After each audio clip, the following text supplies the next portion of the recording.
ہمارے یہاں بھی زندگی میں ہم بہت سارے فیصلے عقل سے کر رہے ہیں، معاذ اللہ اب تو اسلام کے بہت سارے اصولوں پر عقل کی دلیل مانگی جا رہی ہے کہ جناب یہ بتائیے تو صحیح لاجک کیا ہے، اس قانون کے پیچھے لاجک کیا ہے، تو ورثہ جو ہے وراثت مرد کا 2 تو عورت کا 1، اس کی لاجک کیا ہے، عورت کو طلاق کا حق کیوں نہیں ہے، مرد کو طلاق۔ ارے بھائی ہم ان لاجکوں میں کب سے پڑ گئے؟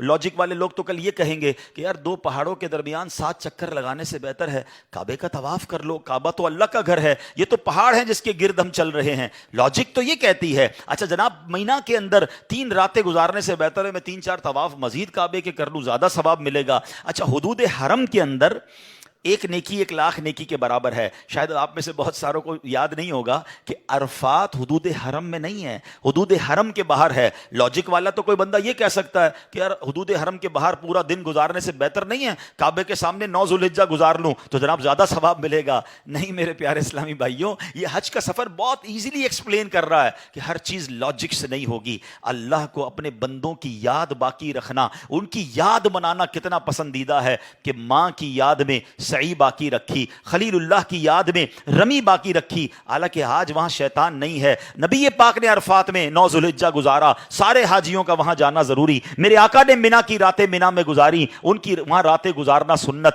تو یہ سب باتیں بتا رہی ہیں کہ اگر جو لوگ یہ کہتے ہیں کہ اولیاء اللہ کی یاد نہ مناؤ، اللہ والوں کی بار بار یاد کیوں مناتے ہو، ہر سال ان کا دن کیوں مناتے ہو، تو میرا سوال ان سے یہ ہے کہ پھر حج کیسے کرو گے؟ حج تو ہے ہی اللہ کی یاد، اللہ والوں کی یاد میں انہی کی اداؤں کو ادا کرنا ہے۔ کیا سعی کرنے والا بی بی ہاجرہ کی یاد دل سے نکال سکتا ہے؟ کیا رمی کرنے والا خلیل اللہ کی یاد دل سے نکال سکتا ہے؟ ارے یہ کیا اسی لیے گیا کہ سب کو یاد آئے کہ میرے خلیل نے کیا کیا، اس کی زوجہ نے کیا کیا، اس خاندان نے کیسی قربانیاں دی۔ آج بکرا کاٹتے ہیں، گائیں کاٹتے ہیں، بوٹیاں بھی ہم کھا جاتے ہیں، لیکن جناب اس قربانی کو تو یاد کریں کہ ادھر تو بچہ ذبح کرنے کا حکم تھا اور خلیل اللہ کی اس یاد کو آج ہم یاد کر رہے ہیں۔ تو سبحان اللہ، یہ تمام باتیں ہمیں بتا رہی ہیں کہ اگر آج بھی کوئی اولیاء کرام کا، صحابہ کرام کا، سرکار دو عالم علیہ الصلوۃ والسلام کی یاد میں کوئی دن مناتے ہیں، کوئی پروگرام کرتے ہیں، ان کا ذکر کرتے ہیں، تو اس میں کوئی قباحت نہیں۔ یہ حج پورا ہے ہی اللہ والوں کی یاد۔ باقی ساری لاجک چھوڑیے،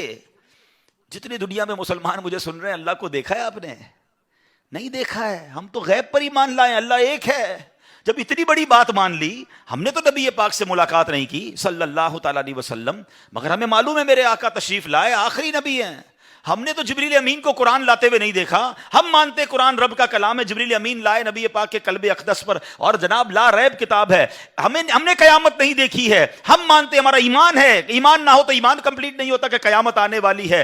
ہم نے کبھی قبر کے اندر کسی کو عذاب اور جزا دیتے ہوئے نہیں دیکھا، مگر ہمارا ایمان ہے کہ قبر میں یا تو عذاب ہوتا ہے یا جنت کا باغ بنتی ہے۔ اتنی ساری پردے والی، غیب والی بیسکس ماننے کے بعد آج میرے اور آپ کے دلوں میں سوئی چھپوئی جا رہی ہے کہ پوچھو جناب اسلام کا یہ قانون کیوں ہے، اس کے پیچھے لاجک کیا ہے؟ یہ سمجھنا ہے میرے نوجوانوں اور میرے بچوں کو کہ ہمیں اپنے ٹریک سے ہٹایا جا رہا ہے۔ ہم مومن ہیں، ایمان والے، ہم غیب پر ایمان لائے ہیں، اور ہمارا کام لبیک کہنا ہے، ہمارا کام ایمان لانا ہے۔ آمنت باللہ و ملائکتہ و کتبہ و رسلہ، ہم نے پورا ہمارا فارمیٹ یاد کیا ہوا ہے کہ ہم تو غیب پر ایمان لانے والے ہیں، ہم نے قیامت پر ایمان لائے، ہم نبی پاک پر ایمان لائے، آسمانی کتابوں پر ایمان لائے۔ مگر آج جناب کوسچنز کریٹ کیے جا رہے ہیں اور لوگ کنفیوز بھی ہو جاتے ہیں کیونکہ سب کو سننا ہے۔ سیکھو حضرت ابراہیم سے، آگ کا کام جلانا ہے، آگ بنی جلانے کے لیے ہے، مگر حضرت ابراہیم کا عشق کہتا ہے کہ اگر رب کا حکم اسی میں ہے تو میں اس پہ راضی ہوں۔ اور پھر آگ نے کام کیا کیا؟ جلایا نہیں نا۔ ایک اور شعر سنو، شاعر مشرق نے کیا کمال کی بات کی، اگر آج بھی ہو ابراہیم سا ایمان پیدا۔ ایکچولی یہی کمی ہے، لیول آف ایمان ڈسٹرب ہو گیا ہے۔ اگر آج بھی ہو ابراہیم سا ایمان پیدا، آگ کر سکتی ہے انداز گلستان پیدا۔ آج بھی آگ باغ بنے گی، مگر ایمان تو لاؤ نا۔ وہ کہتے ہیں نا اگر آج بھی وہ فضائے بدر پیدا کر دی جائے تو آج بھی فرشتوں کی فوج مدد کے لیے آئے گی۔ بات یہ ہے کہ وہ لیول آف ایمان نہیں رہا۔